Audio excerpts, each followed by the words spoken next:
他就是钟祥，十恶不赦的人。德国工程师见了都甘拜下风，因为就没有他搞不定的底盘异响。4S 店的维修技师都经常找他修底盘，你说他牛不牛？底盘摆臂上的胶套出现了开裂老化，从上个世纪到现在都是更换摆臂总成。但是他的出现震惊了钟祥所有人，因为大家都在更换摆臂总成的时候，他却给车主换胶套。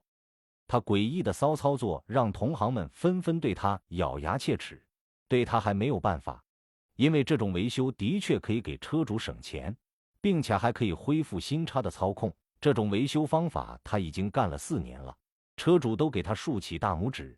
钟祥周边的车主都很喜欢他，你可以点个赞，关注，有事可以麻烦他，他对粉丝很热心。